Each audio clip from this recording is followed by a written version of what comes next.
اللہ رب العالمین نے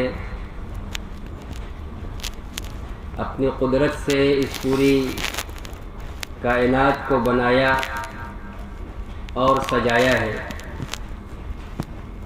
اور اس کے اندر بے شمار جاندار مخلوقات کو پیدا فرمایا ہے۔ ان مخلوقات میں ایک مخلوق انسان بھی ہے، جس کو اشرف المخلوقات کہا گیا ہے۔ خدا کی بنائی ہوئی تمام مخلوقات میں یہ سب سے اعلیٰ، افضل اور برتر ہے، بلکہ اس کے علاوہ پوری تمام کائنات کو، پورے نظام عالم کو، کائنات کی تمام چیزوں کو انسان کے مسخر کیا گیا ہے، انسان کو ہی فائدہ پہنچانے کے لیے پیدا کیا گیا ہے، اور انسان کو نہایت ہی عظیم ترین اور بلند مقصد کے لیے بنایا گیا ہے۔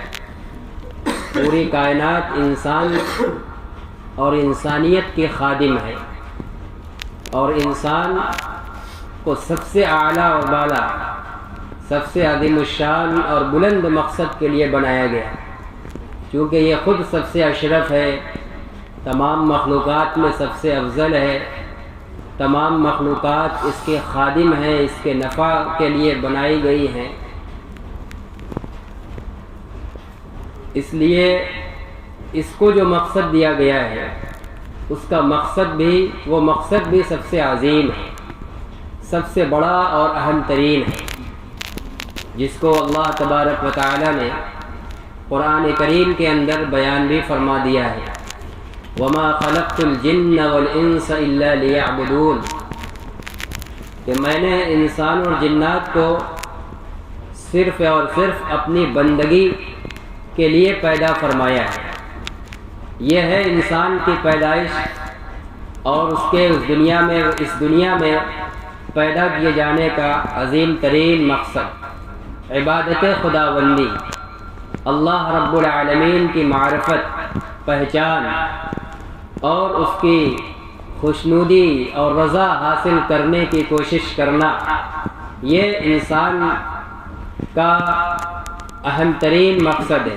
یہی وہ بنیادی مقصد ہے، یہی وہ بنیادی ہدف ہے جس کے لیے ہماری اس دنیا کے اندر پیدائش ہوئی ہے، ہم پیدا کیے جا رہے ہیں، بھیجے جا رہے ہیں۔ اس کے علاوہ کوئی ہمارا بنیادی مقصد نہیں ہے۔ باقی اور اس دنیا کے اندر جو ہم دوسرے امور کو، دوسرے کاموں کو انجام دیتے ہیں، تو وہ صرف اس لیے تاکہ دنیا کی دیگر ضروریات اور چیزوں سے فائدہ اٹھا کر ہم اپنے اندر یکسوئی اور طاقت و توانائی پیدا کر کے اللہ کی بندگی کو کما حقہ کر سکے۔ یہ ہے ہمارا بنیادی پیدائش کا اور پیدا کیے جانے کا مقصد۔ اسی مقصد کی طرف توجہ دلانے کے لیے اللہ تبارک و تعالی نے خود انسانوں میں سے ہی اپنے کچھ بندوں کو مخصوص بنایا اور نبوت اور رسالت کا مقام طے فرمایا۔ انہیں انسانی بندوں میں سے کچھ لوگوں کو اللہ تبارک و تعالی نے نبی اور رسول بنایا۔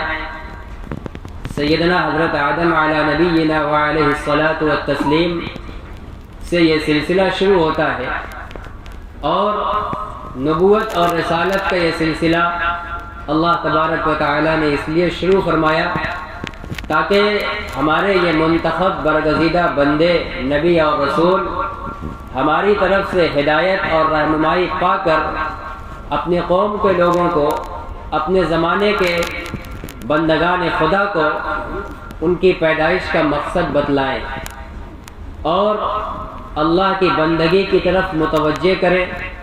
بندگی کا طور اور طریقہ کیا ہو، اللہ تبارک و تعالیٰ نے اس کو خود طے اور تجویز فرمایا، نبیوں کو بتاتے رہے اور نبی اپنی قوموں کو بتلاتے رہے کہ اس طرح زندگی گزارنے کا کام اللہ کی عبادت و بندگی ہے۔ زندگی میں یہ کرنا ہے، ان کاموں سے بچنا ہے۔ یہی نبیوں کی تعلیمات اور ہدایات کا حاصل ہوا۔ یہ مبارک سلسلہ اللہ تبارک و تعالی نے سیدنا حضرت آدم علیہ السلام سے شروع فرمایا اور خاتم النبیین جناب محمد رسول اللہ صلی اللہ علیہ وسلم پر اس سلسلے کی تکمیل فرما دی۔ آپ کے ذریعے ایک کامل و مکمل دستور حیات دے دیا اسلام مذہب کی شکل میں، جس کو اختیار کر کے، جس کو مکمل طور پر اپنے اندر برت کر اور اپنے آپ کو مکمل اسلام میں داخل کر کے ایک بندہ اپنے مقصد تخلیق میں کامیاب ہو سکتا ہے، مقصد کو مکمل حاصل کر سکتا ہے۔ نبی اکرم صلی اللہ علیہ وسلم کے اوپر اس سلسلے کو ختم فرما دیا گیا۔ اب آپ کے ذریعے سے اللہ تبارک و تعالی نے قرآن کے ذریعے اور نبی اکرم صلی اللہ علیہ وسلم کے اعمال اور آپ کے بیان اور احادیث کے ذریعے سے پورا یہ خدا کی بندگی کا ایک سسٹم، ایک نظام بالکل واضح فرما دیا اور نہایت کامل اور مکمل طور پر واضح فرمایا، اس طرح کہ اللہ تبارک و تعالیٰ نے یہ فیصلہ فرما دیا کہ اب نبوت کے سلسلے کی آپ آخری کڑی ہوں گے۔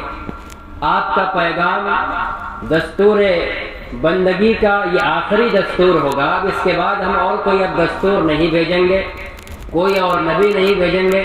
قیامت تک اب جتنے انسان پیدا ہوتے جائیں گے ان کو اگر اپنے پیدائش اور دنیا میں پیدا اور بھیجے جانے کے مقصد کو اپنے اندر پورے طور پر اتارنا ہے، اس میں کامیاب ہونا ہے، اللہ کی بندگی کا حقوق ادا کرنی ہے، اس کی رضا اور خوشنودی حاصل کرنی ہے، تو اب ان کو حضرت محمد رسول اللہ صلی اللہ علیہ وسلم کی مکمل غلامی میں آنا پڑے گا۔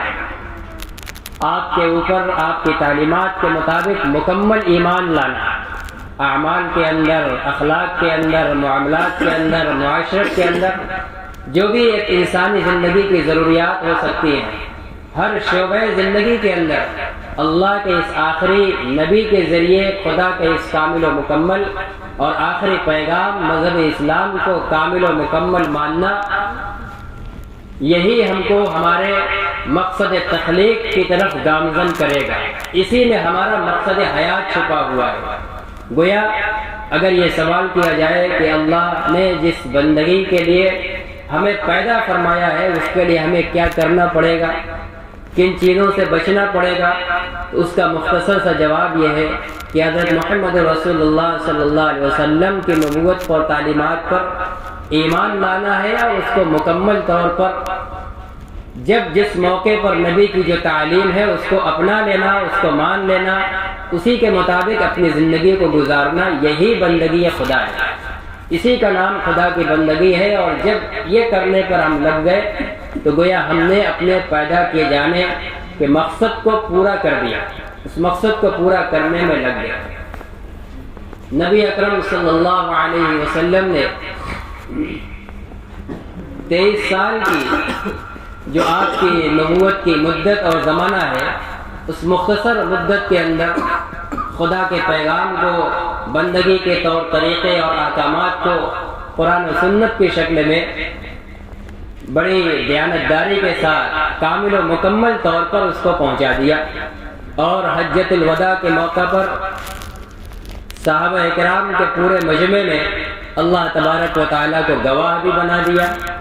اس موقع پر آپ نے فرمایا، صحابہ اکرام کو مخاطب کر کے سوال فرمایا کہ بندگی خدا کا جو طریقہ، جو دستور، جو تعلیمات، جو وحی ربانی ہمارے اوپر آتی تھی، کیا میں نے وہ سب کا سب تم لوگوں کو مکمل طور پر پہنچا نہیں دیا؟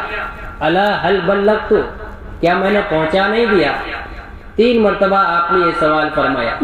صحابہ کرام نے جو ایک بھاری لاکھوں کی تعداد کا مجمع تھا، بیک زبان اقرار فرمایا، بلا اے اللہ کے نبی کیوں نہیں، بلغت الرسالہ وادیت الامانہ ونصحت الامہ، آپ نے رسالت و پیغامبری کو مکمل طور پر پہنچا دیا اور جو آپ کے اوپر اللہ کی طرف سے جو امانت دی گئی تھی آپ نے اس کو مکمل ادا کر دیا، اور اس پیغام رسانی میں، اس امانت کی ادائیگی میں آپ نے پوری امت کی مکمل خیر خواہی کی ہے، کبھی بھی امت کی بدخواہی نہیں کی ہے۔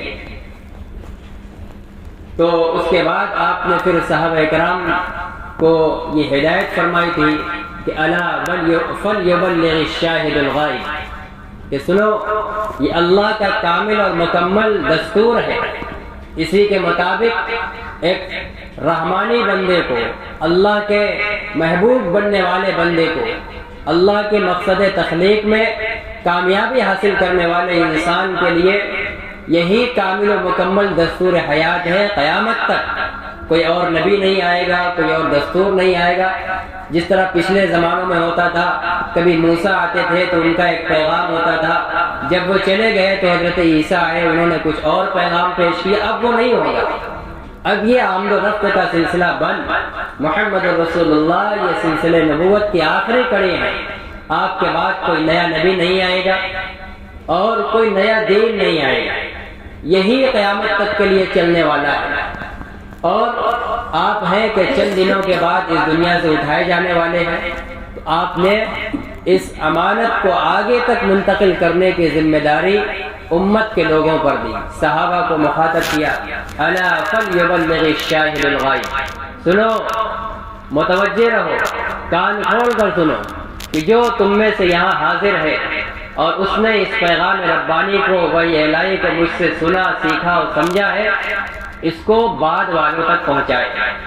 ہر سیکھنے والا اپنے پہلے سے سیکھنے والا بعد تک پہنچائے، تاکہ قیامت تک آنے والے انسان تک خدا کا یہ کامل و مکمل دین اور اس کا پیغام پہنچتا رہے۔ چنانچہ معجزاتی طور پر آپ کے اس تعلیم اور توجہ دہانی کے نتیجے میں صحابہ کرام اور ان کے بعد تسلسل کے ساتھ آج 1450 برس کا تقریباً عرصہ ہو چکا ہے، دین محمدی جس شفافیت کے ساتھ، جس احتیاط اور کمال اور تکمیل کے ساتھ محمد رسول اللہ صلی اللہ علیہ وسلم کے قلب ادھر پر اترا اور اسی امانت داری کے ساتھ آپ نے صحابہ تک پہنچایا، اسی طریقے سے پورے تسلسل کے ساتھ آج بھی چلا آ رہا ہے۔ وہ دین ہمارے سامنے موجود ہے۔ اسی لیے ہم اپنے اس ملک کے اندر تمام تر توحید کے اور اللہ کے خلاف ماحول ہونے کے باوجود بھی دین محمدی کے علم بردار ہیں، اس کو جاننے والے ہیں، پہچاننے والے ہیں، سیکھنے اور سننے والے ہیں، اور دین محمدی ہمارے سامنے کامل و مکمل طور پر موجود ہے۔ یہ سلسلہ آگے تک چلتا رہے گا۔ یہ ہم سب کی ذمہ داری ہے کہ ہم بھی صحابہ کرام اور اولیاء اعظام کی طرح دین محمدی کو سیکھیں، حاصل کریں، اس کو برت کر اللہ کی بندگی کا حق ادا کریں اور اپنے بعد تک لوگوں کو پہنچائیں، پہنچانے کی تدبیریں اور انتظامات کریں، تاکہ قیامت کی صبح تک دین محمدی دنیا کے اندر پوری تابناکی کے ساتھ، پوری شفافیت کے ساتھ زندہ اور پائندہ رہے اور لوگ اس کی روشنی سے فیضیاب ہوتے رہے۔ اس دین محمدی کے اندر کچھ چیزیں وہ ہیں جن کا تعلق انسان کے دل سے ہے، اور کچھ وہ ہیں جن کا تعلق انسان کے ظاہری بدن سے ہے، جس کو دوسرے لفظ میں کہا جائے کہ کچھ عقائد ہیں اور کچھ اعمال ہیں۔ انہی دو چیزوں کے پورے مجموعے کا نام ہے دین محمدی، اور انہی کو مکمل طور پر اپنا لینے والا اور اپنی زندگی کے اندر برتنے والا انسان اللہ کی بندگی کو ادا کرنے والا ہے اور اپنے مقصد تخلیق کو پورا کرنے والا ہے۔ تو پہلی چیز ہے عقائد۔ عقائد وہ چیزیں، دین کی وہ باتیں جن کو نبی اکرم صلی اللہ علیہ وسلم کے بیان اور آپ کی تفصیل کے مطابق ان کے بارے میں دل سے یقین کرنا، جس چیز کے بارے میں بتلایا ہے اس کا جو مفہوم ہے، اس کی جو کیفیت ہے، اس کا جو معنی اور مطلب، جو حقیقت بیان کی ہے، اس کو دل سے تسلیم کرنا، 100% اس کو یقین ماننا، اس کے بارے میں کسی طرح کے شک و شبہے کا شکار نہ ہونا، اور اس عقیدے کے پیش کرنے میں خود نبی اکرم صلی اللہ علیہ وسلم کو برحق اور صادق و امین اور سچا گرداننا ماننا، یہ ہوتا ہے عقیدہ۔ اب متعدد چیزیں ہیں، اجمالی طور پر چند بنیادی عقائد کا تذکرہ ضروری ہے۔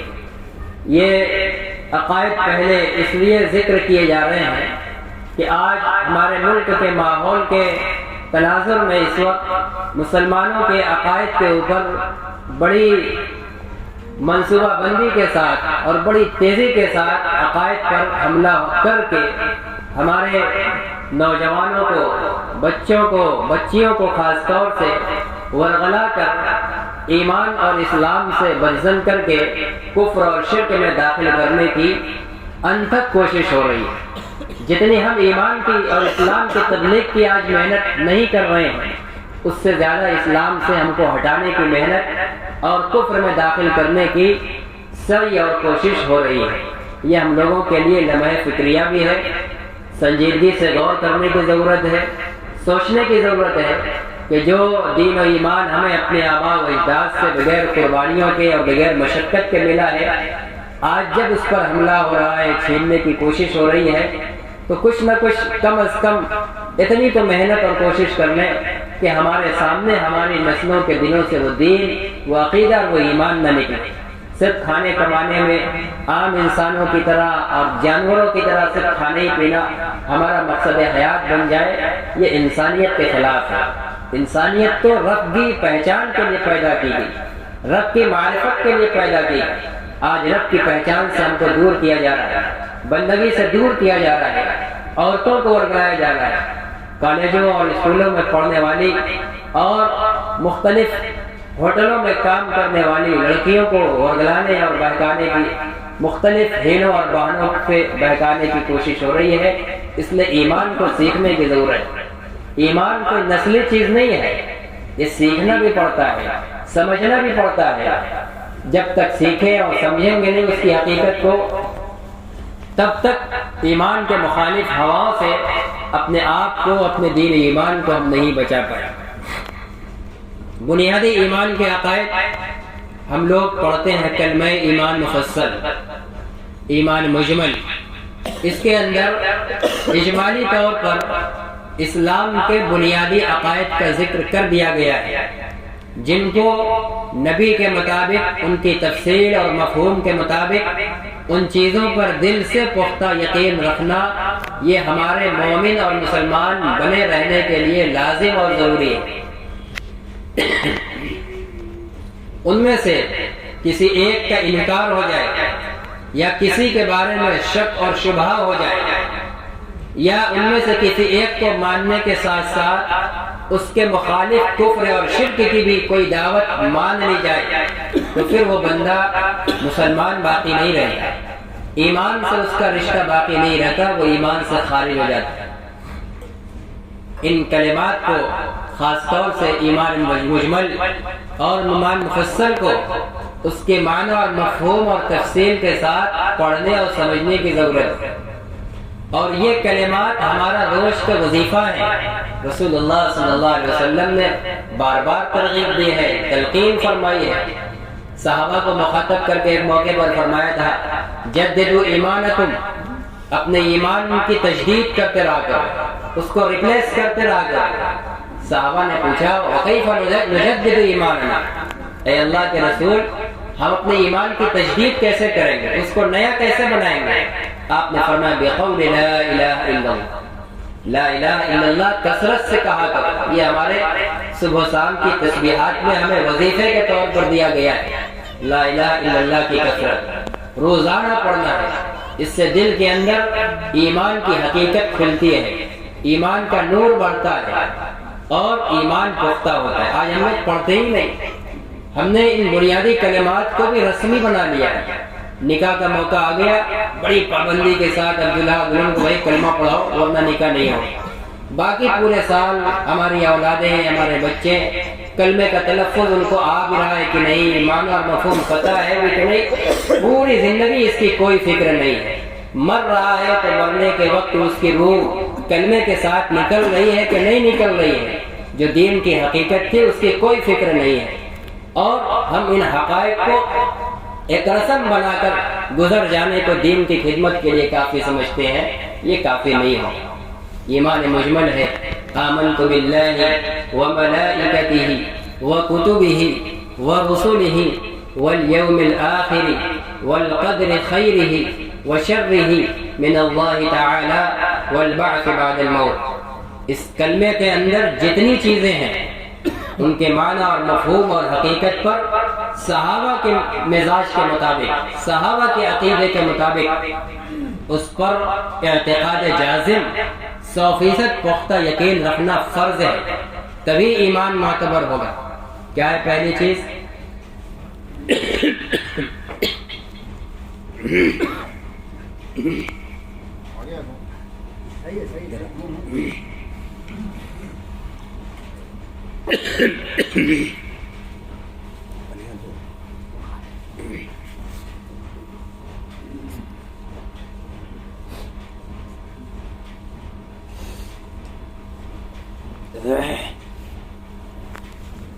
پہلی چیز ہے آمنت باللہ، میں ایمان لایا اللہ پر۔ ایمان کسی چیز پر پختہ یقین کو کہتے ہیں، یعنی میں نے اللہ کا پختہ یقین دیا۔ کیسا؟ کس طرح؟ اب نبی اکرم صلی اللہ علیہ وسلم سے اس کی تفصیلات منقول ہے۔ اللہ تعالیٰ کی ذات ہے، کیسی ذات ہے؟ واجب الوجود، وہ ہمیشہ سے ہے اور ہمیشہ رہنے والی ہے، اس کو کوئی بنانے اور پیدا کرنے والا نہیں ہے، اس کی کوئی نہ ابتدا ہے نہ انتہا ہے۔ وہ کب سے ہے اس کا کوئی جواب نہیں ہے، کب تک رہے گا کوئی جواب نہیں، وہ ہمیشہ سے ہے، ہمیشہ رہے گا۔ ہماری اور آپ کی طرح نہیں ہے کہ کل ہم نہیں تھے آج ہیں اور کل پھر نہیں رہیں گے، نہیں، اللہ کا وجود ہمیشہ سے ہے، ہمیشہ سے رہے گا، اور وہ جسم اور جسمانیت سے پاک ہے، انسان اور مخلوقات کی تمام ضروریات سے پاک ہے۔ ہم جتنی چیزوں کے ضرورت مند ہوتے ہیں اللہ ان تمام ضروریات سے پاک ہے، اس کے اندر احتیاج نہیں ہے۔ اللہ الصمد، اللہ تعالیٰ تمام ضروریات سے بے نیاز بالا تر ہے، یہ اللہ کی ذات ہے، وہ اپنی ذات میں یکتا ہے، اللہ جیسا کوئی دوسرا نہیں ہے۔ تو یہ ہے اللہ کی ذات پر ایمان لانا، اس پر پختہ یقین چاہیے۔ وہی ذات لا الہ الا اللہ، بندگی کی وہی مستحق ہے، وہی ہمارے خالق و مالک اور رازق ہے، اس کے علاوہ کوئی اور بڑی سے بڑی کتنی بڑی ہستی ہو جائے وہ اللہ سے بڑھ کر نہیں ہو سکتی، اور جب اللہ سے بڑھ کر کوئی نہیں ہے تو پرستش اور عبادت بجز اللہ کے کسی کی نہیں ہو سکتی۔ پوری کائنات کے اندر، پوری انسانیت کے اندر، اے مسلمان ماں اور بہنوں اور مردوں، اللہ کے بعد سب سے عظیم المرتبہ اور سب سے عظیم الشان شخصیت وہ کون ہے؟ ظاہر ہے کہ وہ جناب محمد رسول اللہ صلی اللہ علیہ وسلم کی شخصیت ہے۔ آپ سے بڑھ کر کوئی نبی بھی نہیں ہے، چاہے جائے کہ کوئی ولی اور کوئی اور دوسرا انسان آپ سے بڑھ کر ہو جائے، کوئی نبی، کوئی فرشتہ، کوئی کتب اور ابدال آپ سے بڑا نہیں۔ بعدس خدا بزرگ توئی قصہ مختصر، اللہ کے بعد اگر کوئی ہے تو آپ کی ذات ہے۔ ہم آپ کی ذات کو نہیں پوچھتے ہیں، آپ کی عبادت نہیں کرتے، اور نہ آپ نے اپنی عبادت کی کبھی دعوت دی ہے۔ آپ آئے تھے صرف اس لیے کہ اللہ کو لوگ پہچانو اور اللہ کی عبادت کرو۔ تو جب ہم آپ کی عبادت نہیں کر رہے ہیں، آپ کو نہیں پوچھ رہے ہیں، آپ کے آگے اپنی پیشانی کو نہیں جھکا رہے ہیں، نہیں ٹیک رہے ہیں، تو دنیا کی اور جتنے بھی مہان سے مہان ہستیاں وہ ہو جائیں وہ محمد رسول اللہ کے برابر نہیں ہو سکتی۔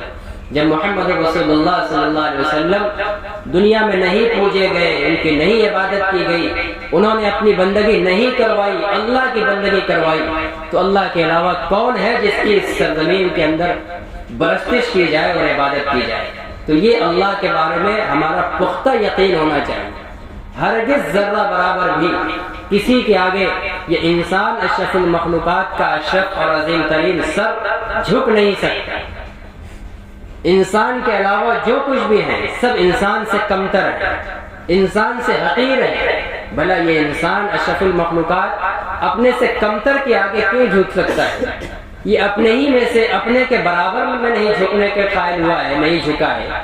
یہ اگر جھکا ہے اس کی پیشانی تو صرف اپنے سے بڑے اور اپنے بنانے والے اللہ کی طرف جو تمام عیوب سے پاک ہے، جو کسی کا محتاج نہیں ہے، تو یہ اللہ کی ذات ہے۔ اسی طرح اللہ تعالیٰ کی کچھ صفات اور خوبیاں ہیں۔ اللہ تعالیٰ خالق ہے، اللہ تعالیٰ رازق ہے، مالک ہے، زندہ کرنے والا ہے، موت دینے والا ہے، مصیبت دینے والا ہے، بیماری دینے والا ہے، شفا دینے والا ہے، روزی دینے والا ہے، روزی چھیننے والا ہے، روزی زیادہ دینے والا ہے، تنگ کرنے والا ہے، کشادہ مکان دینے والا ہے، تنگ مکان دینے والا ہے۔ تمام چیزیں یہ سب اللہ کی صفت ہے، یہ اللہ کی خصوصیت ہے۔ ان صفات میں بھی اللہ یکتا اور بے نظیر ہے۔ اللہ کے ان صفات میں بھی اللہ کے علاوہ کوئی شریک نہیں ہے، نہ کوئی مقرب فرشتہ اور نہ کوئی اللہ کا محبوب نبی، کوئی بھی اللہ کی صفات میں شریک نہیں۔ قرآن کہتا ہے لیس کمثلہ شیء وہو السمیع البصیر۔ اللہ تعالیٰ کی کوئی نظیر اور کوئی مثال نہیں ہے، نہ اس کی ذات میں نہ اس کی صفات میں۔ اللہ کا کوئی ہمسر نہیں ہے، لم یلد ولم یولد ولم یکن لہ کفوا احد۔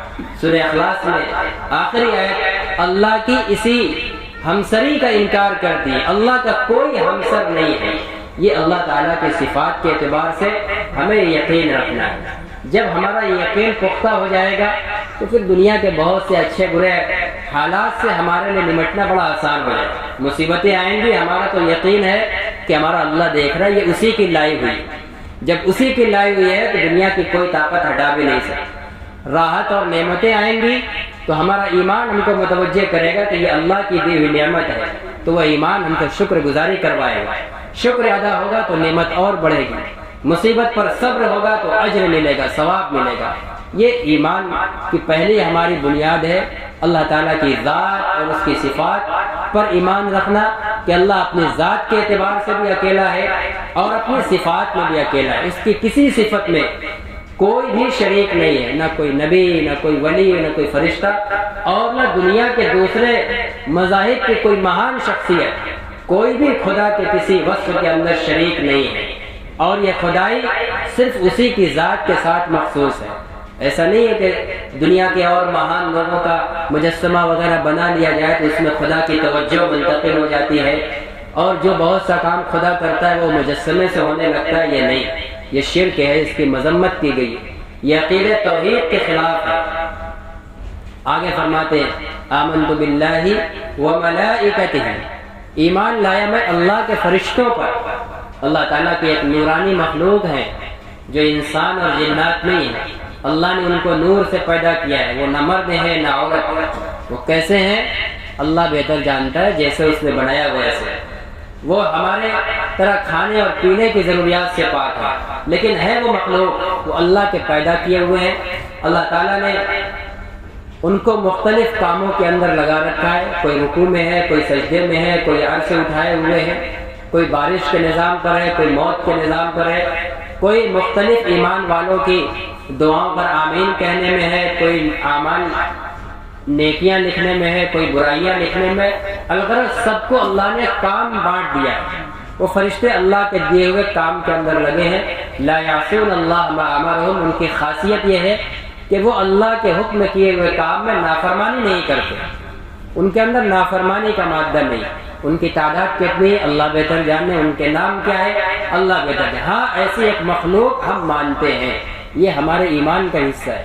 نہیں مانیں گے فرشتوں کے وجود کو، چاہے اللہ کو رسول کو مانتے رہیں، ایمان معتبر نہیں ہوگا۔ 4 مقرب فرشتے ہیں، ان کا ہمیں نام بتلایا گیا ہے، حضرت جبریل علیہ السلام، اسرائیل، میکائیل اور اسرافیل۔ باقی ان کے علاوہ بے شمار ہیں، ان میں سے کسی اور کے نام ہمیں معلوم نہیں ہے۔ تو یہ فرشتوں کے اوپر ایمان رکھنا یہ دوسری چیز ہے۔ وَكُتُبِهِ، تیسری چیز اللہ کی کتابوں پر ایمان رکھنا۔ اللہ تعالیٰ نے اپنے انسانی بندوں کی ہدایت کے لیے انبیاء کرام کے ذریعے مختلف زمانوں میں آسمانی کتابیں بھیجی ہیں، صحیفے بھیجے ہیں۔ ہمیں یہ یقین رکھنا ہے، ہم لوگوں کو بھی جو امت محمد صلی اللہ علیہ وسلم میں پیدا ہوئے ہیں، یہ یقین رکھنا ہے کہ جتنے انبیاء پر جو جو صحیفے اور آسمانی کتابیں نازل ہوئیں اور انہوں نے اپنی قوموں کو پیش کیا، ان نبیوں نے اپنی طرف سے پیش نہیں کیا تھا، وہ سب اللہ کی طرف سے اتاری گئی کتابیں اور صحیفے تھے، وہ اللہ کی کتابیں تھیں، ان میں لکھی ہوئی تعلیمات برحق تھیں، اور اس نبی کے ماننے والوں کے لیے انہی پر عمل کرنا واجب اور ضروری تھا۔ اور قرآن یہ بھی اللہ کی کتاب ہے، اللہ کی طرف سے اتاری گئی ہے۔ محمد رسول اللہ صلی اللہ علیہ وسلم نے اس کو اپنے طرف سے گڑھ کے پیش نہیں کیا ہے جیسا کہ کفار و مشرکین کہتے تھے، یہ اللہ کا خالص اللہ کا کلام ہے۔ اور ساتھ ہی ساتھ قرآن کے بارے میں یہ اتنا اور بڑھانا ہے کہ یہ اللہ کی آخری کتاب ہے۔ اب قرآن آنے کے بعد توریت، زبور، انجیل پر عمل نہیں ہوگا، اب صرف اسی پر عمل ہوگا۔ قیامت تک جو انسان اللہ کا بندہ بن کر زندگی گزارنا چاہے گا، بندگی کے مقصد میں پورا اترنا چاہے گا، تو اب اس کو قرآن آخری کتاب پر عمل کرنا لازم اور ضروری ہوگا۔ اس کے علاوہ آپ کسی اور آسمانی کتاب پر عمل کرنے میں نجات نہیں ملے گی، آخرت کی کامیابی نہیں ملے گی۔ تو یہ اللہ کی کتابوں پر یقین، اور پھر قرآن کے جو معانی ہیں، ان کے جو احکام کی تفصیلات ہیں، ان سب کو ان کی تفصیلات کے ساتھ ماننا، تسلیم کرنا، یہ کتاب پر ایمان رکھنا ہے۔ وَرُسُلِهِ، اور چوتھی چیز ہے ایمان لائے ہمیں اللہ کے رسولوں پر۔ اللہ تعالیٰ نے حضرت آدم علیہ السلام سے لے کر نبی آخر الزماں حضرت محمد صلی اللہ علیہ وسلم تک سوالات انبیاء کرام علیہ الصلاۃ والتسلیم کی ایک جماعت کو بھیجا ہے۔ ان سب کو سچا اور برحق نبی ماننا، سب کو اپنے اپنے زمانے کا ہادی اور رہبر ماننا، یہ لازم اور ضروری ہے۔ اور آپ صلی اللہ علیہ وسلم کی نبوت کو بھی تسلیم کرنا، اور ساتھ ساتھ مزید یہ ایمان رکھنا کہ آپ آخری نبی ہیں، اب آپ کے بعد کوئی نبی نہیں آئے گا، کوئی نئی شریعت نہیں آئے گی۔ قیامت تک جو بھی انسان اللہ کی بندگی کرنا چاہتا ہے، آخرت کو کامیاب بنانا چاہتا ہے، تو اس کو محمد صلی اللہ علیہ وسلم کی نبوت میں آنا پڑے گا، آپ کی نبوت کے مطابق عمل کرنا اور اپنے ایمان کو اس کے مطابق بنانا پڑے گا، تب معتبر ہوگا۔ اسی کو اللہ کے نبی نے ایک موقع پر فرمایا تھا کہ لو کان موسیٰ حیا لما وسعہ الا اتباع، اگر بالفرض اس زمانے میں حضرت موسیٰ علیہ السلام جیسے جلیل القدر پیغمبر بھی آ جائیں، تو اب ان کی بھی نجات اسی وقت ہو سکتی ہے جب وہ میرے دین پر عمل کریں گے۔ وہ چاہیں کہ میں نبی تھا اپنے زمانے میں، مجھے توریت ملی تھی، اس محمد کی نبوت کے زمانے میں بھی ہم توریت پر عمل کر کے کامیاب ہو جائیں، تو اگر کہہ بالفرض ایسا ہو جائے، موسیٰ آ جائیں، تو وہ کامیاب نہیں ہو پائیں گے۔ ان کی بھی کامیابی محمد رسول اللہ کی نبوت پر عمل کرنے میں ہوگی۔ یہ ایسی نبوت ہے آپ کی، عالمی اور آفاقی نبوت۔ والیوم الآخر ایک چیز ہے، اور آخرت کے دن پر یہ ہمارا ایمان اور عقیدہ ہے کہ یہ دنیا سے ہماری زندگی کا خاتمہ نہیں ہے، بلکہ اس دنیا کے بعد ایک اور عالم اللہ نے بنایا ہے جس کو آخرت کا دن کہا جاتا ہے۔ آخرت کے دن کے وجود کا یقین رکھنا، یہ ہمارے ایمان کا حصہ ہے۔ یہی ہمارے اور دوسرے بہت سے انسانوں میں فرق ہے۔ بہت سے انسان ہیں جو اگرچہ بہت سے دیوی دیوتاؤں کو پوجتے ہیں، لیکن اللہ کے وجود کو مانتے ہیں، پیغمبر محمد کا بھی احترام کرتے ہیں، لیکن ان کا یہ تصور ہے کہ جو کچھ ہے یہی دنیا ہے، انسان مر گیا، اس کا کام ختم، اب اس کے ساتھ اس زندگی کے بعد کوئی اور مرحلہ، کوئی اور معاملہ سامنے نہیں ہے۔ لیکن نہیں، اسلام ہمیں یہ بتلاتا ہے، محمد رسول اللہ کی تعلیم ہمیں یہ بتلاتی ہے کہ یہ دنیا کا خاتمہ نہیں ہے، بلکہ اس دنیا کے بعد ایک اور عالم ہے جس کو یوم آخرت کہا جاتا ہے۔ آخرت کا دن، آخرت کے دن کا قائم ہونا، اس پر یقین رکھنا، ذرہ برابر بھی شک و شبہے کا شکار نہ ہونا۔ ان ایمانیات اور ان عقائد پر مومن بننے کے لیے پختہ یقین شرط ہے۔ شک ہے، یقین نہیں ہے، شک ہے کسی کے بارے میں، تو وہ ایمان معتبر نہیں ہوگا۔ بندہ صرف انکار سے کافر نہیں ہوتا ہے، ایمانیات کے بارے میں شک کرنے سے بھی کافر ہوتا ہے، اس لیے کہ ایمان پختہ یقین کو کہتے ہیں، اور شک اور یقین الگ چیز ہے۔ تو والیوم الآخر، آخرت کا دن قائم ہوگا۔ کیا ہوگا؟ اللہ تعالیٰ پوری مخلوقات کو، حضرت آدم سے جو پہلا انسان پیدا ہوا، اور قیامت کے قائم ہونے سے پہلے جو آخری انسان پیدا ہوگا، پورے اولین و آخرین اللہ سب کو دوبارہ اٹھائیں گے۔ آخرت کے دن میدان محشر قائم ہوگی۔ میدان محشر میں اس دنیا کی زندگی کا حساب و کتاب ہوگا۔ گویا ہمارے عقیدے کے مطابق اس دنیا کا اختتام یا اس دنیا میں الگ الگ انسانوں کی موت، جیسے ابھی بڑی قیامت قائم نہیں رہی، الگ الگ آج کوئی مر رہا ہے، کل کوئی مر رہا ہے، یہ الگ الگ جو انسانوں کی موت ہو رہی ہے، تو ہر انسان کی موت گویا اس کی ہمیشہ ہمیش کی زندگی کا آغاز ہے۔ انسان سمجھتا ہے کہ مر گیا، انسان کا معاملہ ختم، لیکن ہم کہتے ہیں کہ نہیں، مرنے کے بعد معاملہ ختم نہیں ہے۔ مرنے کے بعد تو اصل ہمیشہ ہمیش والی زندگی شروع ہو جاتی ہے۔ ہمارے جد امجد حضرت آدم جنت کے اندر پیدا کر کے رکھے گئے تھے۔ جنت کی زندگی ہمیشہ ہمیش کی زندگی ہے، کبھی ختم ہونے والی نہیں۔ ایک غلطی پر عذراء مصلحت اللہ نے یہاں دنیا کے اندر بھیجا ہے چند دنوں کے لیے، لیکن ہمارا اصلی وطن وہی ہے جنت، اور وہاں کی زندگی ہمیشہ ہمیش کی ہے۔ اب وہاں داخل ہونے کے لیے اللہ تعالیٰ نے یہاں کچھ کام لگا دی، نبیوں کے ذریعے ہمیں کچھ ہدایات دے دی کہ اگر نبی کے ماننے والے ان ہدایات پر عمل کر کے آئیں گے تو پھر ہم ان کو ان کے اصلی جو ان کے باپ دادا کا وطن ہے جنت، وہاں بھیج دیں گے، ہمیشہ ہمیش رہیں گے۔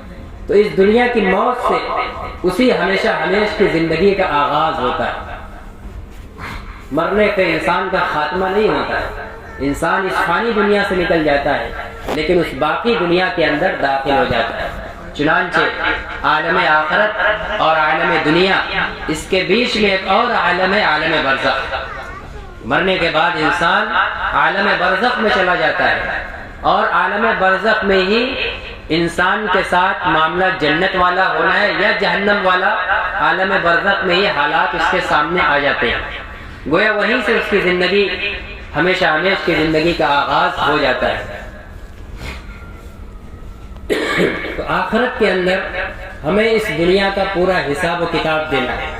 محمد رسول اللہ صلی اللہ علیہ وسلم کی تعلیم کے مطابق زندگی گزارا یا نہیں، جوانی کو، نوجوانی کو، جوانی کو، بڑھاپے کو، جان کو، مال کو، عزت آبرو کو، وقت کو، تمام تر نعمتوں کو محمد رسول اللہ صلی اللہ علیہ وسلم کی تعلیم کے مطابق برتا یا نہیں، اس کا میدان محشر کے اندر اللہ تعالیٰ محاسبہ کریں گے۔ حساب و کتاب کے بعد کامیاب ہونے والے لوگ پھر وہی ہمیشہ ہمیش جنت کے اندر چلے جائیں گے، اور ناکام لوگ جہنم کے اندر جائیں گے۔ اگر ایمان کے ساتھ بدعملی کی وجہ سے ناکامی ہے تو چند دن کے لیے جہنم میں جائیں گے، بدعملی کی سزا بھوگ کر پاک و صاف کر کے پھر جنت میں داخل ہو جائیں گے۔ اور اگر ناکامی عقیدہ توحید کے ٹھکرانے کی وجہ سے ہے، ان ایمانیات کا انکار کرنے کی وجہ سے ہے، کفر اور شرک کی وجہ سے ہے، تو وہ بندہ کفر اور شرک کی گندگی اور عقیدہ توحید کے انکار کی ناپاکی کے ساتھ وہ کبھی بھی جنت میں نہیں جا پائے گا۔ ایسا بندہ ہمیشہ ہمیش جہنم کے تکلیف اور آگ میں جلے گا، وہ ہمیشہ کا جہنمی ہوگا۔ تو یہ آخرت کے دن کا یہ کام ہے۔ آگے فرمایا والقدر خیرہ و شرہ، ایمان لایا میں تقدیر پر، اچھی ہو یا بری وہ سب اللہ تعالیٰ کی طرف سے۔ دنیا کے اندر مختلف قسم کے حالات آتے ہیں، دن اور زمانہ پلٹتا ہے، حالات الٹتے پلٹتے رہتے ہیں، ایک فرد کے ساتھ بھی اور قوموں کے اجتماعی حالات بھی الٹتے پلٹتے رہتے ہیں۔ تو ہمیں یہ عقیدہ اور یہ ایمان دیا گیا ہے کہ دنیا کے اندر جو کچھ بھی ہوتا ہے، چاہے انفرادی کسی ایک بندے کے ساتھ یا پوری قوم کے ساتھ، کوئی بھی اچھا یا برا معاملہ جو بھی آ رہا ہے وہ سب اللہ کی طرف سے۔ ذالک من تقدیر العزیز العلیم، یہ ایک زبردست حکمت اور علم رکھنے والی ذات کی پلاننگ کا حصہ ہے۔ کوئی چیز اتفاقی نہیں ہے، اور دنیا کے کسی مخلوق کے لانے سے کوئی چیز نہیں آئی ہے۔ جو کچھ آ رہا ہے سب اللہ کے چاہنے سے، اللہ کی طرف سے آ رہی ہے۔ مصیبت آ رہی ہے اللہ کے لانے سے آ رہی ہے، بیماریاں آ رہی ہے اللہ کے لانے سے آ رہی ہے، موتیں ہو رہی ہے اللہ کے مارنے سے ہو رہی ہے، گھر میں کوئی پیدا ہو رہا ہے اللہ پیدا کر رہا ہے، کوئی شفا یاب ہو رہا ہے اللہ شفا دے رہا ہے، ظالم حکمراں ظلم کر رہا ہے یا اللہ اس کو مسلط کرنے والا ہے، اور ظالموں کے دل کے اندر رحم بڑھ جائے وہ رحم دلی کرنے لگے، یہ سب اللہ کے کرنے سے ہو رہا ہے۔ دنیا کی کوئی طاقت بال کسی کا ادنا درجے بال برابر بھی کسی کو نہ نفع پہنچا سکتی ہے نہ نقصان پہنچا سکتی ہے۔ ہمیں یہ عقیدہ دیا گیا۔ ایک موقع پر حضرت عبداللہ ابن عباس رضی اللہ عنہما کو آپ صلی اللہ علیہ وسلم نے تلقین فرمائی، تعلیم فرمائی، اور آپ کے واسطے سے ہم سب اس کے مخاطب ہیں۔ وَاعْلَمْ أَنَّ الْأُمَّةَ لَوِ اجْتَمَعُوا عَلَىٰ أَن يَنفَعُوكَ بِشَيْءٍ لَمْ يَنفَعُوكَ إِلَّا مَا قَدْ كَتَبَهُ اللَّهُ لَكَ۔ اے عبداللہ ابن عباس، اس بات کا پختہ یقین کر لو کہ پوری دنیا مل کر اگر تم کو کوئی نفع پہنچانا چاہے، کوئی فائدہ پہنچانا چاہے، تو سارے کے سارے مل کر تم کو نفع نہیں پہنچا سکتے مگر اتنا ہی جتنا اللہ نے تمہارے لیے طے کیا ہوگا، اس سے زیادہ نہیں ہو سکتا۔ وَلَوِ اجْتَمَعُوا عَلَىٰ أَن يَضُرُّوكَ بِشَيْءٍ لَمْ يَضُرُّوكَ إِلَّا مَا قَدْ كَتَبَهُ اللَّهُ عَلَيْكَ۔ اور اگر اس کے برخلاف پوری امت، پوری دنیا اکٹھا ہو جائے اور مل کر تمہیں کوئی نقصان پہنچانا چاہے تو سب مل کر تمہیں نقصان نہیں پہنچا سکتے مگر اتنا ہی جتنا اللہ نے لکھا ہو۔ اگر اللہ نے لکھا ہوگا تو پہنچے گا، پوری دنیا کی طاقت مل کر کوئی نقصان نہیں پہنچا سکتا۔ یہ عقیدہ، تقدیر اچھی یا بری سب اللہ کی طرف سے، اس میں ہم لوگ بڑے ڈگمگاہٹ کا شکار ہیں۔ کوئی مصیبت آئی، تو فلاں تاریخ کی وجہ سے آ گئی، وہ فلاں کی نظر لگانے سے ہو گئی، وہ فلاں کی نحوست سے ہو گئی۔ یہ عجیب و غریب قسم کی نحوستیں ہمارے اندر۔ نکاح کی تاریخ پڑ گئی، اگر وہ اتفاق سے چاند کی 3 اور 13 اور 23 اور 8 18 28 سے ٹکرا گئی تو امولی صاحب کو کھوجو، مغرب سے پہلے نکاح پڑھ لو، ورنہ ان تاریخ کے اندر نکاح منحوس ہو جائے گا، نعوذ باللہ۔ نکاح اللہ کے نام پر منعقد ہو رہا ہے، کہ اللہ کا نام لینا کسی تاریخ کے اندر نحوست کا ذریعہ ہے؟ کیا 13 تاریخ میں نماز ادا نہیں کی جاتی، حج ادا نہیں کیا جاتا، تلاوت نہیں کی جاتی، تسبیحات نہیں ادا کی جاتی؟ تو پھر نکاح ایک عبادت کے اس کے اندر منحوس ہے، کیوں اس کو بیماریوں کے اور مصیبت کے لانے کا پیش خیمہ سمجھا جاتا ہے؟ یہ بدعقیدگی ہے، ایمان کی خیر منانے کی ضرورت ہے۔ اگر ہمارے دل کے اندر یہ جراثیم موجود ہے تو آج ہی ہمیں اس سے توبہ کرنا، کوئی بھی تاریخ ہو، کوئی بھی دن ہو، ہر خوشی اور غمی کی تقریبات کی جا سکتی ہیں۔ ہمارے اسلامی عقیدے کے اعتبار سے مسلمانوں کے لیے کسی خوشی کے لیے دن اور تاریخ کی کوئی باؤنڈیشن نہیں ہے، کوئی حد بندی نہیں۔ اللہ تعالیٰ نے کچھ گناہ کے کام بتلا دیے ہیں، کچھ اپنے ناراضگی والے اعمال بتلا دیے ہیں، اس کی نشاندہی کر دی کہ اس سے بچنا ہے۔ اب گناہ سے بچنا ہے، ہر دن بچنا ہے، ہر وقت بچنا ہے۔ نیکی کا کام جب چاہے جس وقت میں چاہے کر سکتے ہیں۔ دور جاہلیت کے اندر لوگ شوال کے مہینے میں، جو عید کا مہینہ ہوتا ہے، نکاح کو منحوس سمجھتے تھے۔ حضرت عائشہ رضی اللہ عنہا سے جو آپ کا نکاح ہوا تھا اسی شوال کے مہینے میں ہوا۔ حضرت عائشہ فرماتی تھی کہ میرا نکاح رسول اللہ صلی اللہ علیہ وسلم سے شوال کے مہینے میں ہوا ہے، ذرا بتائیں کہ رسول اللہ کی بیویوں میں مجھ سے زیادہ خوش نصیب کون ہے؟ اگر شوال کے مہینے میں نکاح نحوست کا ذریعہ ہوتا تو میں آپ کی محبوبہ اتنی سب سے محبوب کیوں بن گئی؟ میرا نکاح میں نحوست کیوں نہیں ہے؟ پتہ یہ چلا کہ دن اور تاریخ کسی مصیبت کے لانے کا ذریعہ نہیں ہے، جو کچھ ہوتا ہے اللہ کے لانے سے ہوتا ہے۔ ہرگز کسی ظاہری اسباب کو ذمہ دار نہ ٹھہرایا جائے۔ انسان کو اپنا عقیدہ تقدیر ہر وقت مستحضر رکھنا چاہیے۔ والقدر خیرہ وشرہ من اللہ تعالی، میں ایمان لایا اچھی اور بری تقدیر پر کہ وہ سب اللہ کی طرف سے۔ برائی آتی ہے تو فوراً ہم تاریخ کو ٹھہرا دیتے ہیں، دن کو ٹھہرا دیتے ہیں، اپنے کسی دشمن کو ٹھہرا دیتے ہیں، کسی نے بندش لگا دی اس لیے کاروبار نہیں چل رہا، کسی نے کرتا کر مختلف توہمات کے اندر یہ عاملین نے، جھاڑ والوں نے اور تقدیر کے تعلق سے مسلمانوں کے ایمان کو خراب کرنے کا کام کیا ہے۔ تو یہ اپنا تقدیر کے بارے میں اپنا ایمان درست رکھیں، عورتیں خاص طور سے اس بارے میں چوکنا اور متوجہ ہوں۔ آگے فرمایا والبعث بعد الموت، 7ویں چیز ہے مرنے کے بعد دوبارہ زندہ کیے جانے پر یقین رکھنا۔ یہ اور لوگوں کا ایمان نہیں ہے، مر گیا جلا دیا گیا ان کے مذہب کے مطابق اس کی آخری رسم ادا کر دیں گے، اس کا معاملہ خراب۔ ہم کہتے ہیں کہ نہیں، مرنے کے بعد ایک دن ساری انسانیت کو زندہ کیا جائے، تمام لوگوں کا حساب و کتاب، اور پھر جنت و جہنم کا فیصلہ۔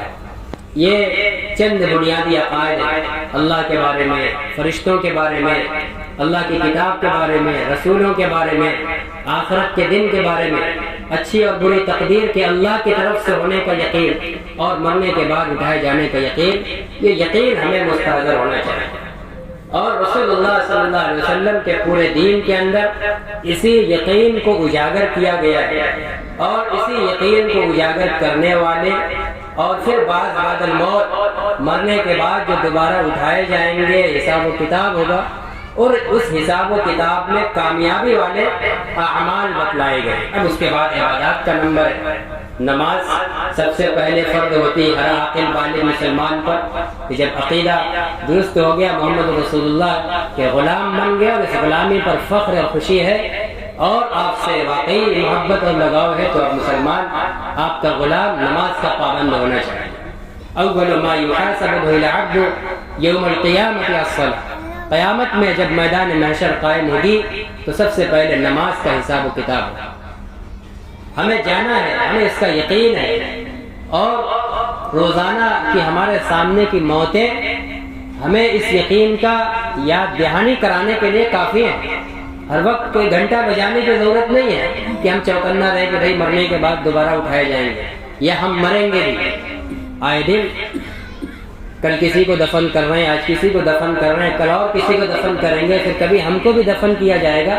یہ روز صبح و شام، رات و دن کا ایک لامتناہی سلسلہ چل رہا ہے۔ تو مسلمانوں کو بیدار اور توجہ دلانے کے لیے یہ عمل ہی کافی ہے۔ اسی لیے موت کیا ہے؟ ہمارے لیے ایک ساودھانی الارم ہے، ہم کو جگانے کا کام کرتا ہے کہ جاگ جاؤ، کہ یہ ہمارا اتنا عزیز، اتنا محبوب، زندگی کا بہترین مونس اور ساتھی، یہ چلا گیا، کہاں گیا؟ توجہ ہو جائے، یہ آخرت میں گیا، عالم برزخ میں گیا، وہاں کیا ہوگا؟ پورے دین کی طرف توجہ لیا جائے کہ وہاں تو اس پوری دنیا کا حساب و کتاب ہوگا۔ کامیابی پر جنت اور اس کی نعمتیں اور عیش و آرام ملے گا، اور ناکامی پر جہنم ملے گی۔ جہنم میں تکلیف ہے، عذاب ہے، بھیانک قسم کے، دردناک قسم کے۔ توجہ ہو، تنبہ ہو کہ بھائی ہم دنیا میں تو مئی جون کی گرمی برداشت نہیں کر پاتے، انگارہ کوئلے کا اپنی دو انگلیوں کے بیچ پکڑ نہیں پاتے، برداشت نہیں کر پائیں گے، وہ جہنم کے بھیانک ہاتھ کیسے برداشت کریں گے؟ تو ان موتوں سے استحضار ہونا چاہیے کہ نہیں، اب ہمیں بھی وہ کام کرنا ہے کہ جہاں ہمارا یہ عزیز گیا کہ وہاں اس کو کیا کام آنے والے ہیں، اس کی طرف توجہ ہو۔ نبی کریم صلی اللہ علیہ وسلم نے ایک موقع پر صحابہ سے فرمایا کہ دنیا کی جو آگ تم اپنے گھروں میں کھانا پکانے کے لیے جلاتے ہو، یہ جہنم کی آگ کا 70واں حصہ ہے۔ صحابہ نے کہا اللہ کے نبی، تو پھر جلانے اور تباہ کرنے کے لیے تو یہی آگ کافی ہے۔ آپ نے فرمایا کہ ہاں، لیکن دنیا جہنم کی آگ اس سے 70 گنا زیادہ بھیانک اور خطرناک ہوگا۔ اب اندازہ لگایا جائے، دنیا میں کہیں لیک ہو جائے، فالٹ ہو جائے اور آگ لگ جائے تو پوری بلڈنگیں تباہ ہو جاتی ہیں، لاکھوں کروڑوں کا اثاثہ برباد ہو جاتا ہے، یہی جو 70واں حصہ ہے۔ لیکن اس سے 70 گنا زیادہ آگ جہنمیوں کے اوپر مسلط کی جائے، ہم کیسے اس کو برداشت کر پائیں گے؟ ظاہر ہے کہ نہیں برداشت کر پائیں گے۔ اس سے بچنے کے لیے یہی زندگی ہے، کوئی اور وقت ملنے والا نہیں ہے، یہی زندگی ہے۔ کیا ہے؟ پوری زندگی کے اندر رسول اللہ صلی اللہ علیہ وسلم کے غلامی کا توق اپنے گلے میں ڈال لے، جب جس طرف کھینچے ادھر چلے۔ تجارت میں ہے تو آپ کی تعلیم کے مطابق حرام سے بچتے ہوئے حلال کا اہتمام، معاملات میں ہے تو ایفائے عہد، سچائی اور امانتداری کا لحاظ، جھوٹ سے اعتراض، خیانت اور دھوکہ دھڑی سے اعتراض، چوری ڈکیتی بے ایمانی سے اعتراض، اور لوگوں کے ساتھ رہ رہے تو اچھے اخلاق، میٹھے بول، معاشرت، حسن سلوک، اور اللہ کا معاملہ ہے تو نماز، قرآن، عبادت، روزہ، حج، زکوٰۃ، ان ساری چیزوں کی ادائیگی۔ کوئی بھاری کام نہیں، ہر کام مسلمان جو بھی کر رہا ہے دین کا چاہے دنیا کا، اللہ کے نبی کی ہدایت کے مطابق کر لے، اس کا ہر کام خیر ہے، اس کا ہر کام خیر ہے۔ کوئی بھی کام ایمان والے کا خیر سے خالی نہیں ہے جبکہ وہ رسول اللہ کے طریقے کو سامنے رکھ کر اور سچی نیت کے ساتھ۔ مصیبتیں بھی ہمارے لیے خیر ہیں، خوشیاں بھی ہمارے لیے خیر ہیں، اور جو اعمال جس کو ہم عبادت سمجھتے ہیں وہ تو خیر ہے ہی، دنیا کے جو بہت سے عام اعمال دنیاوی کام سمجھتے ہیں وہ بھی ہمارے لیے خیر ہے۔ اللہ کے نبی فرماتے ہیں عجبا لامر المؤمن ان امرہ کلہ خیر، ایمان والے کا معاملہ تو بڑا عجیب و غریب ہے، بڑا تعجب کا اس کا معاملہ ہے کہ اس کا ہر حال خیر ہے، ہر حال بھلائی کا ذریعہ ہے۔ ان اصابته سراء شکر فکان خیرا وان اصابته ضراء صبر فکان خیرا، اگر اس کو خوشی کی نعمت ملتی ہے تو ایمان والا ایمان کی وجہ سے خوشی پا کر اتراتا نہیں، اللہ کا شکر گزار بندہ بنتا ہے، شکر ادا کرتا ہے، تو شکر کرتا ہے تو اللہ تعالیٰ اس کو شکر کا ثواب دیتے ہیں، جنت میں شکر گزاروں کا درجہ ملے گا۔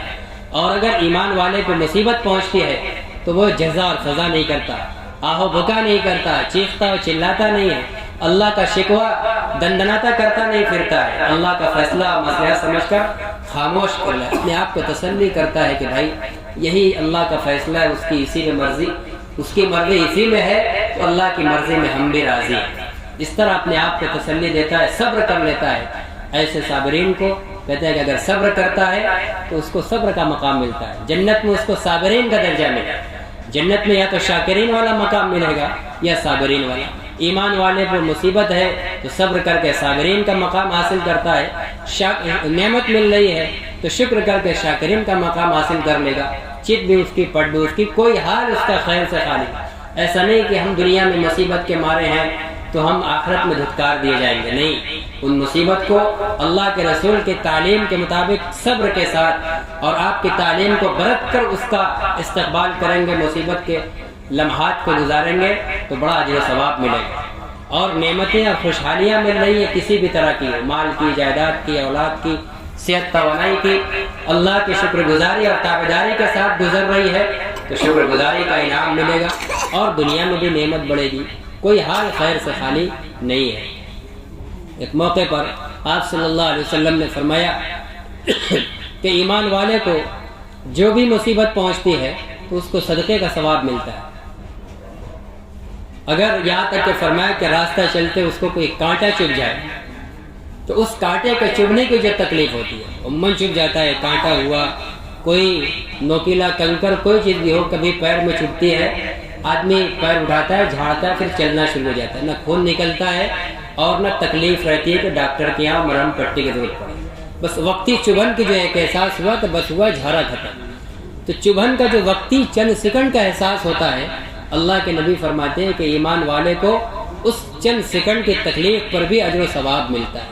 تو اللہ تعالیٰ تو ہم کو اتنا نواز رہا ہے، ایمان والا کھا رہا ہے، اس نیت کے ساتھ کھا رہا ہے کہ میں اللہ کا حکم سمجھ کر اس لیے کھا رہا ہوں تاکہ اس کے ذریعے ہمیں توانائی حاصل ہو، تو اللہ کی مرضی کے مطابق اپنی طاقت کو صرف کرو، وہ کھانا بھی اس کے لیے عبادت، اسی نیت سے کما رہا ہے، کمانا اس کے لیے عبادت، ہر لمحہ اس کے لیے عبادت اور نیکی کا ہے، ہر کام اس کے لیے نیکی کا ذریعہ بن سکتا ہے، شرط یہ ہے کہ ہماری نیت درست ہو جائے اور ان سب وسائل والے کاموں کے ساتھ مقاصد میں ہم لگے رہیں، نماز، فرائض، واجبات، ان سب چیز کی پابندی ہے، باقی اور دنیا کے جتنے جائز کام ہیں نیت کی درستگی کے ساتھ سب ہمارے لیے ثواب کا درجہ، سب ہمارے لیے نیکی کا درجہ رکھتی ہے، نیکی کا ذریعہ بننے کی، ہم کسی بھی حال میں اللہ کے یہاں محروم نہیں۔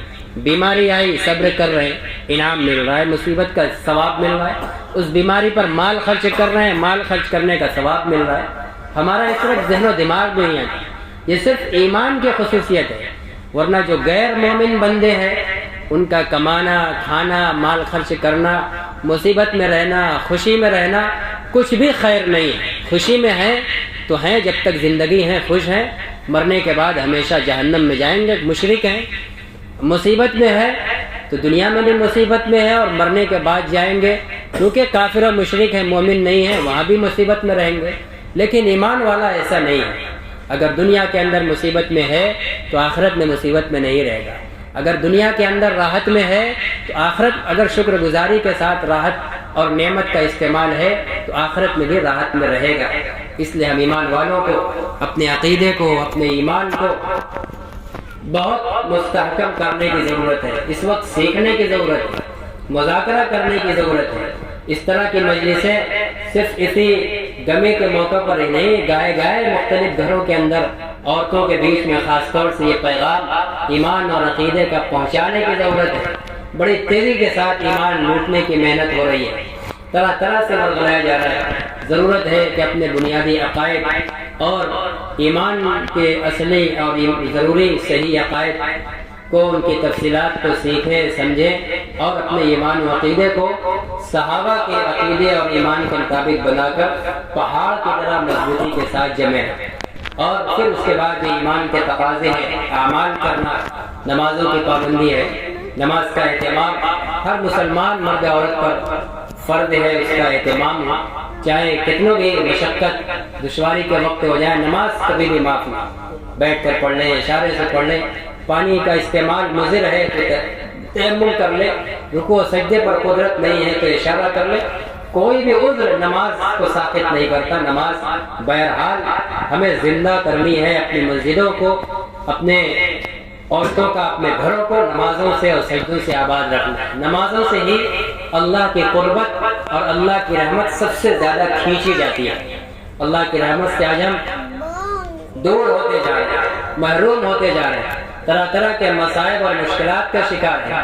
اللہ تعالیٰ ہم کو اپنی طرف کھینچنا چاہتے ہیں، ہم نماز میں لگ جائیں، نماز کی طرف متوجہ ہو جائیں، تلاوت قرآن کو زندہ کر لیا جائے گھروں کے اندر، روزانہ قرآن کو سمجھنے کی کوشش کی جائے، روزے کا اہتمام ہو، اگر وسعت ہو تو حج اور زکوٰۃ کی ادائیگی کا اہتمام ہو، اور اسی طرح جو گناہ کے کام ہیں، شراب نوشی ہے، جھوٹ ہے، غیبت ہے، چغلی ہے، کسی کو ستانا ہے، ناحق کسی کے اوپر ظلم کرنا ہے، کسی کا حق مارنا ہے، ان تمام مظالم سے، تمام گناہوں سے اپنے آپ کو بچا لیا جائے۔ اسی کا نام ہے بندگی۔ بندگی جب بولا جاتا ہے تو اس کا مطلب نہیں ہے کہ پوری دنیا سے کٹ کر 24 گھنٹہ مسجد کے اور رکوع سجدے کے ہو جاؤ، نہیں، یہ تمام زندگی کے اعمال اور مختلف رشتہ داروں کے حقوق کی شرعی تعلیم کے مطابق ادائیگی اور مختلف رعایا اور اپنے ماتحتوں کے ساتھ حسن سلوک، ان کے حقوق کی ادائیگی، معاملات، اخلاق، ان سب کی انجام دہی، یہ سب عبادت ہے، سب بندگی ہے، سب پر جو ثواب ملتا ہے۔ حدیث کے اندر فرمایا گیا کہ بسا اوقات انسان عبادتوں اور نمازوں سے اتنا اونچا مقام حاصل نہیں کرتا جتنا کہ وہ لوگوں کے ساتھ عمدہ اخلاق سے پیش آنے سے حاصل کرتے ہیں، جتنا کہ وہ دو مقدمات اور معاملے میں جھگڑا میں رہتے ہوئے، حق پر رہتے ہوئے پیچھے ہٹ جاتا ہے کہ ٹھیک ہے بھائی جان، تو ہی دعوے دار ہے، مجھے پتا ہے کہ ہم ہی سچے ہیں، حق پر ہیں، لیکن چھوڑ دیا، پیچھے ہٹ گئے۔ اللہ کے نبی فرماتے ہیں کہ اس کے جنت کو بیچے بیچ میں اس کو مقام ملے گا۔ یہ کسی اور عمل پر یہ انعام نہیں سنایا گیا، یہ جھگڑے سے بچنے پر، اپنے حق کو چھوڑ دینے پر۔ آج حقوق کی لڑائیاں ہیں، جھگڑے ہیں، ان سب مواقع کے اوپر ہمیں نبوی تعلیمات کو سننے اور سیکھنے کی ضرورت ہے۔ اس موقع پر رسول اللہ کی ہدایات کیا ہے؟ اگر ہم اپنے حقوق کو چھوڑ دیں، حق پر رہتے ہوئے، ہو سکتا ہے ہم پریشانی کے اندر رہیں گے، تنگی کے اندر رہیں گے، لیکن یہ تنگی ہمیشہ نہیں رہے گی۔ اس تنگی کے ماحول میں زندگی ہمارے پاس ہمیشہ نہیں رہے گی، یا تو اللہ اپنے قدرت سے ہمیں خوشحالی دے دیں گے، یا تو پھر ہمارے ہی وقت آئے گا، چلے جائیں گے اور حق چھوڑ کر جائیں گے جھگڑے سے بچتے ہوئے، تو انشاءاللہ آخرت میں وہ انعام ملے گا، ایسی خوشیاں ملیں گی جو کبھی چھینی نہیں جائیں گی۔ دنیا میں تو اگر ہم لڑ جھگڑ کے بھی اپنا حق حاصل کر لیں تو بہرحال اس کو چھوڑ کر جانا ہے، موت آئے گی، سب چھوڑ دیں گے، ختم ہو جائے گا۔ اس لیے تمام شعبۂ زندگی کے اندر، گھر کے نظام الاوقات کے اندر، محلے کے سسٹم کے اندر، پڑوس کے معاملات کے اندر، تجارتی تعلقات کے ہر جگہ نبی اکرم صلی اللہ علیہ وسلم کی ہدایت تعلیم موجود ہے۔ اسی کو برت کر اپنا پورا کام کرنا، اسی کا نام بندگی ہے، اسی کا نام محمد رسول اللہ کی غلامی ہے، اسی کا نام دین اسلام ہے۔ اسی پر ہم عمل پیدا ہو جائیں گے تو گویا ہم نے اسلام کو مکمل طور پر اپنے اندر داخل کر لیا، ہم مکمل مسلمان ہو گئے۔ اور جب ہم مکمل مسلمان ہو جائیں گے تو کامل ایمان والوں کے لیے ہی جنت کی بشارتیں ہیں۔ آپ صلی اللہ علیہ وسلم کی معیت، آپ کی رفاقت اور آپ کی شفاعت کی بشارتیں، وہ تمام چیزیں ہمیں آخرت کے اندر ملیں گی۔ یہ الگ بات ہے کہ اللہ تعالیٰ کا نظام یہ ہے کہ اللہ کا جو بن جاتا ہے تو اللہ تعالیٰ دنیا کے اندر بھی اس کو خیر و برکت سے اپنی غیبی تائید اور نصرت و حمایت سے نوازتے ہیں۔ تو ہم اپنے تمام معاملات کو، اعمال کو تمام شعبے کے نظام کو دین کے مطابق انجام دے، یہ ایمان کا تقاضا ہے۔ اور اس وقت یہ اسلام کی تبلیغ کا ایک ذریعہ بھی بنے گا کہ مسلمان ہر موقع پر اسلامی کردار کو پیش کرے، اپنی خوشی کے نظام کو بھی، اپنے غمیوں کے نظام کو بھی۔ آج اس گھر کے اندر ایک خاتون مرحومہ ہو گئی اور اہل خانہ کو داغ مفارقت دے گئی، وہ اپنی حقیقی منزل کی طرف چلی گئی۔ اب ان کے حقوق جو ان کے متعلق کر سکتے تھے دنیا کے اندر کر رہے تھے، اب جانے کے بعد ان کے ایصال ثواب کا اہتمام ہے، ان کی جو امانتیں ہیں، مثال کے طور پر اولاد ہے، ان کی اولاد کی خبرگیری، ان کے ساتھ اچھا سلوک و برتاؤ، گویا اس مرحومہ کے ساتھ اچھا سلوک و برتاؤ ہے، اس کے ساتھ احترام کا معاملہ۔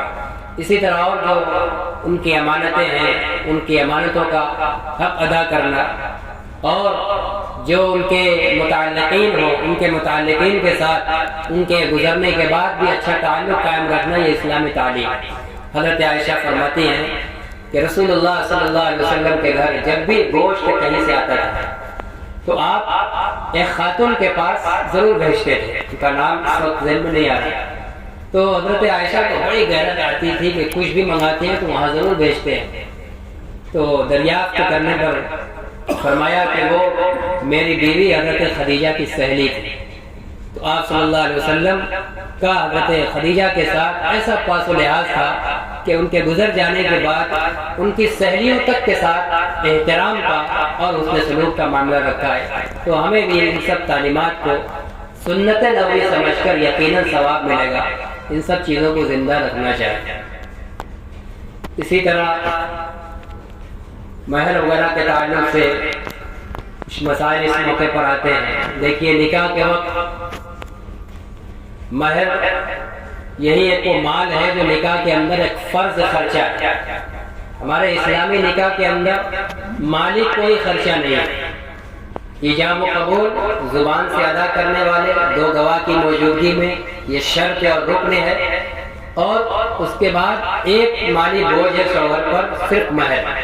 باقی اس کے علاوہ اگر استطاعت ہے تو ولیمہ کر دیا، نہیں کیا کوئی حرج نہیں، کوئی شرعی باؤنڈیشن اور دباؤ نہیں ہے۔ یہ تو ہم لوگوں نے اپنے اوپر خود سے مصیبت اوڑھی ہوئی ہے اور نکاح کو مشکل ترین چیز بنا دیا، جس کے نتیجے میں برائیاں معاشرے کے اندر جس قدر تیزی کے ساتھ جنم لے چکی ہیں وہ ہمارے اور آپ کے سامنے ہے۔ یہ فرض ہے نکاح کے اندر مہر، اس کی ادائیگی تو بہتر تو یہ ہے کہ فوراً ادا کر دیا جائے، لیکن جیسے تجارت وغیرہ معاملات کے اندر ہم بہت سی چیزیں قرض لیتے ہیں، تو یہ قرضے کی طرح جیسے نکاح کے وقت کر دیا جاتا ہے کہ مہر مؤجل، یعنی یہ مؤخر بعد میں ادا کی جائے گی۔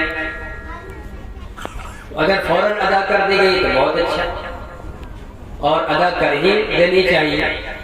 عموماً عام طور سے پہلے زمانوں کے اندر ادا نہیں کیا جاتا تھا، آج تو بار بار کہتے سنتے اب عموماً نوجوان جوڑے اب ادا کر رہے ہیں، بیشتر اب ادا کر رہے ہیں۔ پہلے اس کو معیوب سمجھا جاتا تھا، عورتیں لیتی بھی نہیں تھی، اور اگر کوئی لیتی تھی تو بوڑھی باڑی عورتیں ان کو مسجد مدرسے بھجوا دیتی تھی۔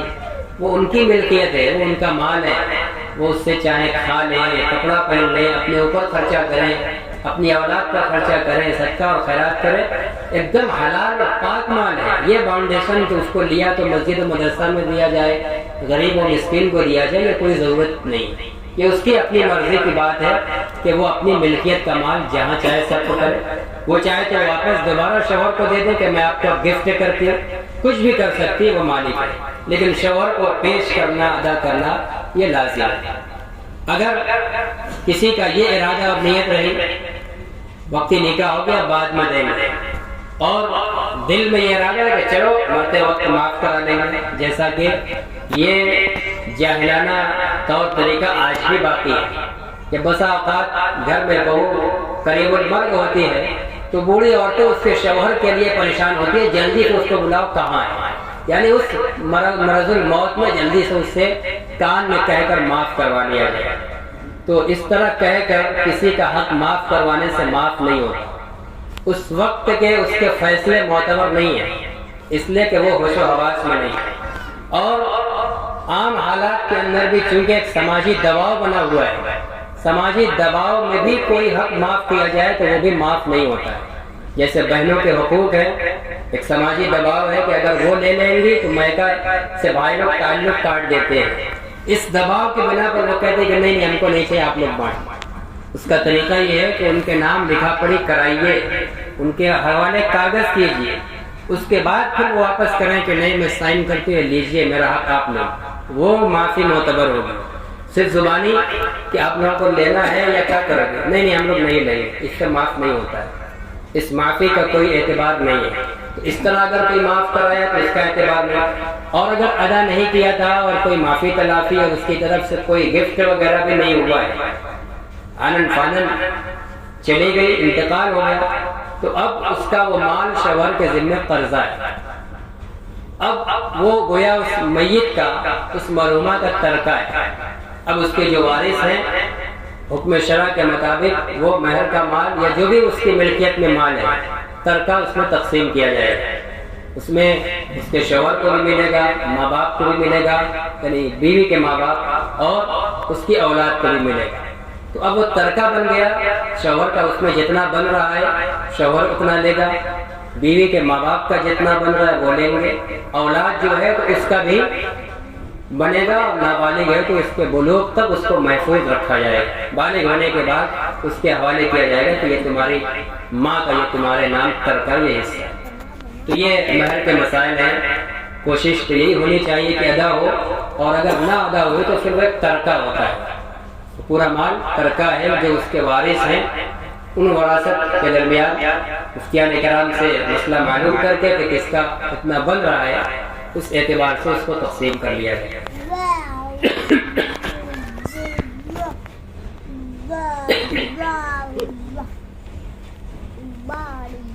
بس انہی چند باتوں پر اپنی بات کو ختم کر رہا ہوں۔ آخر میں ایک بار پھر یاد دہانی کرا دو ایصال ثواب کی، اس کا اہتمام ہونا چاہیے۔ ایصال ثواب ہمارے یہاں مستقل عبادت ہے، مرحومین کے لیے ہدیہ بھیجنا، قرآن کی تلاوت کا، صدقہ اور خیرات کا، اور غریبوں مسکینوں کو کھلا کر کسی بھی طریقے سے، مال کے ذریعے چاہے عبادت کے ذریعے، اس کا ثواب دعا کرنا کہ الہ العالمین ہمارے فلاں مرحوم کو اور پھر عمومی طور پر پوری امت کے مرحومین و مرحومات کو اس کا ثواب پہنچا دے، اس کا اہتمام ہونا چاہیے۔ یہ کوئی رسمی چیز نہیں ہے، اس کی وضاحت کیا بھی ضروری ہے کہ ہم لوگوں نے جو اس کے لیے سب خاص خاص دن بنا لیا ہے کہ اسی دن کریں گے، اس کے علاوہ نہیں کریں گے، یہ غلط طریقہ ہے۔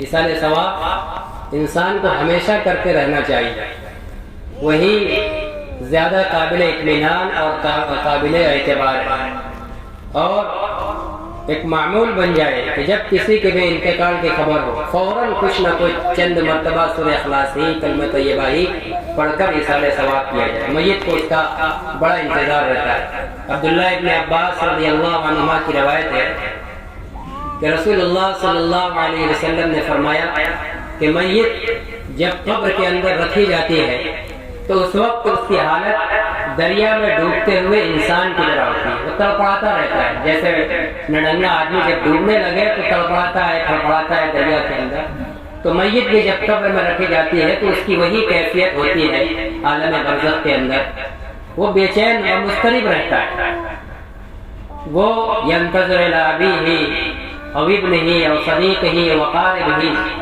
وہ انتظار کرتا ہے، وہ نگاہ رکھتا ہے اپنے باپ کی طرف، اپنی اولاد کی طرف، اپنے عزیز و اقارب کی طرف کہ کیا کوئی اس کے لیے ہدیہ بھیج رہا ہے۔ وہ ہدیے کا اس وقت منتظر ہوتا ہے کہ کوئی ہمارے لیے ہدیہ بھیجے۔ چنانچہ اگر کوئی اس وقت اس کے لیے ایصال ثواب کا ہدیہ بھیجتا ہے تو حدیث میں ہے کہ وہ ثواب اس میت کے سامنے احد پہاڑ سے بڑا بنا کر پیش کیا جاتا ہے، اور اس وقت اس میت کی نگاہ میں پوری دنیا اور پوری دنیا کے تمام ساز و سامان سے زیادہ اپنے عزیز کا وہ ہدیہ زیادہ محبوب اور پسند ہوتا ہے۔ اس لیے اس کا اہتمام ہونا چاہیے۔ ہم لوگ رسمی بن گئے، اس لیے پہلے دن دفن کر کے آزاد ہو جاتے ہیں، اب ایصال ثواب کل ہوگا، اب پورے دن یوں ہی لوگ بیٹھے رہیں گے، کوئی اہل میت کو تسلی دے گا، کوئی ادھر کی وائی تبائی باتیں کرے گا، یہ نہیں ہوگا کہ فارغ بیٹھے ہیں تو چلو کچھ ایصال ثواب ہی کریں۔ ایصال ثواب کرنا چاہیے، اس کے لیے کوئی دن اور کوئی وقت ایسا متعین کر لینا کہ اس کے علاوہ نہ کرنا یہ ایک نامناسب کام ہے۔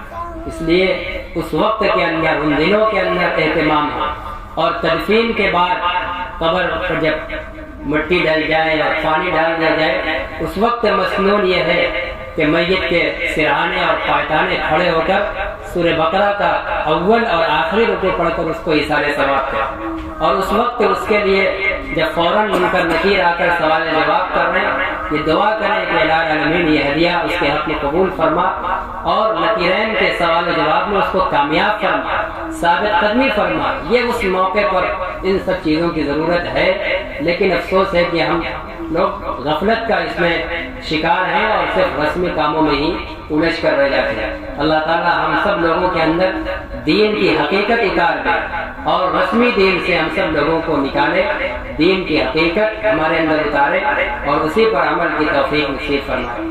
اللہ تعالیٰ سے دعا ہے کہ اللہ تعالیٰ مرحومہ کی بال بال مغفرت فرمائے، ان کے ورثہ کو، ان کے بچے کو صبر جمیل عطا فرمائے، نعم البدل عطا فرمائے۔